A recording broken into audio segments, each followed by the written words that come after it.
All right, so this video is going to be on a general guide to training beyond failure. So just to define what I'm talking about real quick, when I'm talking about training beyond failure, I'm talking about within a given set.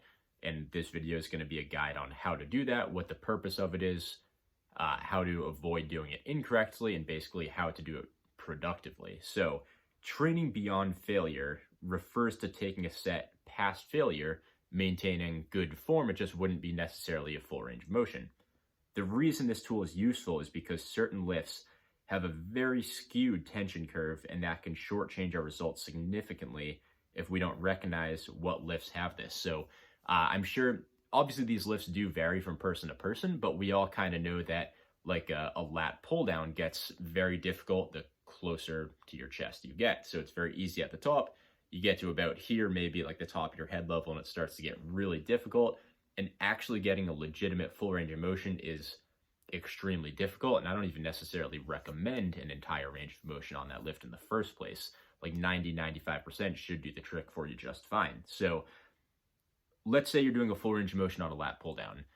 If you stop short, let's say you're doing a set of 8 and you get 8 reps all the way down with 100% range of motion, you could probably still get another 8 with like 80 or 90% range of motion. So the reason why that's useful is because you're actually getting much closer to failure. So there's some lifts where there's really no tension curve at all, and it's pretty consistent throughout the whole lift, throughout the whole range of motion.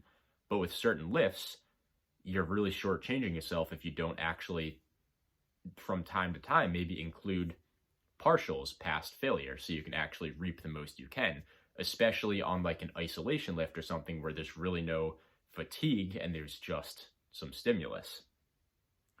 The way we can train past failure is by doing partial reps after we fail in the range of motion that we are using on that lift. The problem we run into is we avoid training this way because in general, it's just difficult to track. So like if our program says do 10 to 12 reps on this, and let's say we fail with a full range of motion on 10, like do you do 2 partials or do you stop there? And we just kind of like brush it off to the side because if you're actually following a program, nothing really accounts for that. So I'm going to give you a guide on how to utilize this properly because it's a super useful tool as long as you execute properly.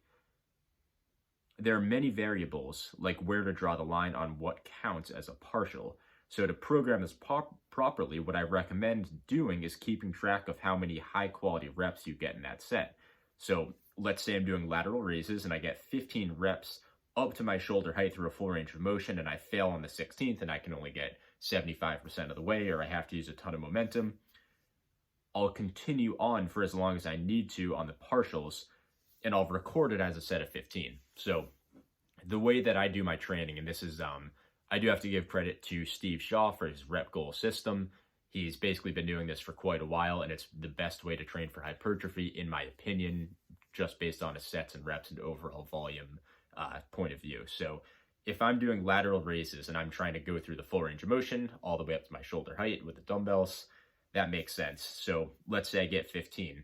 The reason why this is difficult to program is because if I fail a rep but get 90% of the range of motion, does that count? You know what I mean? So that's where we start to get into like a little bit of nuance, where does it count as 15? Or let's say I cheat a little on the 16th, does that count as 16? What I'd say is do as many reps as you can with decent form that's consistent, count that, track that, write that down as a set of 15, and then don't worry about tracking the partials because it's impossible to track. Like it just doesn't really serve much of a purpose.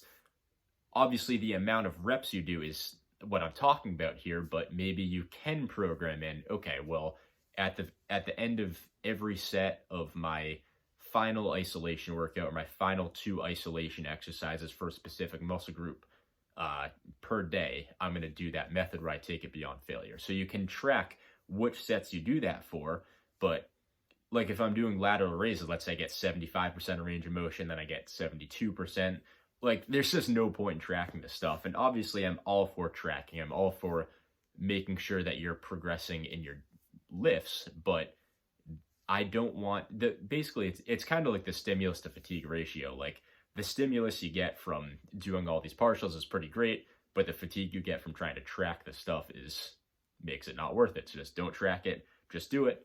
And try taking it to failure. I would generally recommend doing this on certain lifts, and I'll get to that in a minute here. But the problem you'll run into with this method is if you do this on every set, your strength will be shot very quickly, which won't allow you to accumulate enough volume.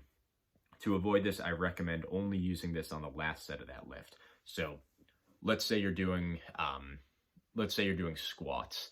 If you try and like do a set of 8 on squats and then just do like half squats for a bunch of reps, good luck getting a quality amount of reps on your second set. It's just not worth it. I wouldn't recommend doing it on the squat anyways, and I'll get to that in a second here.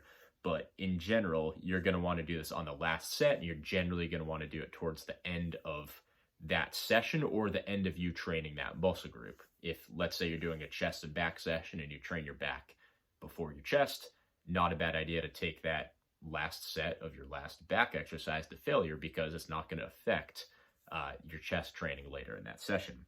So the only lifts I recommend using this on are movements with low fatigue and low risk of injury. So I would generally say like a cable or machine compound lift or any type of isolation lift. Obviously, if you have some shoulder pain, it might not be the best idea to do this with lateral raises, but if you have some good technique, you don't really have any pain or any injury history, like you can use this method. It works really well. And this is something that I've used in the past, especially on my shoulder training. And I'll talk about basically my shoulder training history at some point in the future and how this method really works.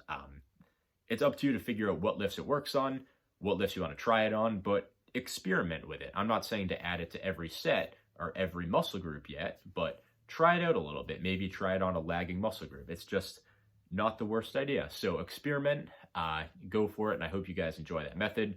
Let me know what your feedback is in the comments. But other than that, thanks for watching.